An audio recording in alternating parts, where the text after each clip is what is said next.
a vacant land wholesaler, and I've closed 95 wholesale transactions to this date. I've got a series where I walk you through every single deal that I've ever closed. Right now I'm on deal number 4 in that series, where I'm covering how I made $7,000 in a wholesale transaction. And in today's video, I'm going to tell you the 3 agreements, documents, contracts that you need to have a successful land wholesaling company. This is not legal advice. This is just me sharing from my experience what I have learned through 95 deals. I am not an attorney. I'm not a lawyer. I do not own a real estate title company. I am just sharing from my experience the necessary documents that I've used in my wholesaling business. This is not legal advice. Stay tuned to the end, where I give you your 4th bonus contract that you need to have a successful business. The number 1 most important document that you need to have in your business is a purchase and sale agreement. This is a contract where you are the buyer of a piece of land. The seller's name needs to be listed as the seller. Your name or your LLC needs to be listed as the buyer. The address or the parcel number of the property needs to be listed as the subject property. You need to include the legal description and the contract sales price. Now, in your contract, you want to make sure that you have some sort of wording that either allows you to be the sole purchaser and person that closes on this land. You need to be able to assign this purchase and sale agreement to another end buyer without written consent, or you need some type of marketability wording in your contract so that way you can market the property. The document that you need for a successful land wholesaling business is an assignment of contract document. This is just a document that assigns your contractual rights from the purchase and sale agreement that I mentioned previously to an end buyer.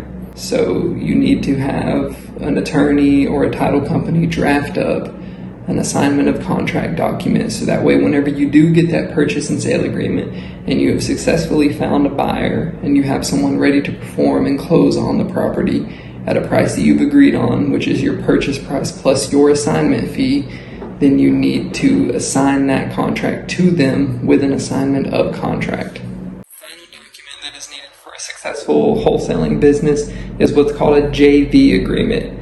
A JV is a joint venture, and what that is whenever you are collaborating with another wholesaler, agent, or anyone that has a buyer or a deal that needs joint venturing on. So for instance, if you have a deal under contract but you don't have a buyer for it, and another wholesaler does have a buyer for it, you all would fill out a JV with both of your names on the agreement and the split that you agree upon, whether it's 50-50, 60-40, or any other split of the profits that you all agree upon.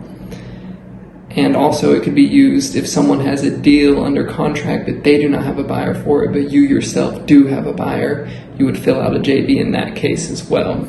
Be sure to include all pertinent information on the JV. Make sure that the split is agreed upon if you're doing a double closing or an assignment, and make sure that you include this whenever you are emailing all of your documents to the closing attorney or title company. Again, this is not legal advice. This is just what I have learned from my experience as a wholesaler through 95 deals. I'm not an attorney, I do not own a title company, and I am not giving any legal advice. This is just me sharing from my experience. The 3rd document that you need to have in your land wholesaling business is an Addendum of Contract. An Addendum of Contract is used to make any changes to any previous documents that you have signed with either the seller or your buyer.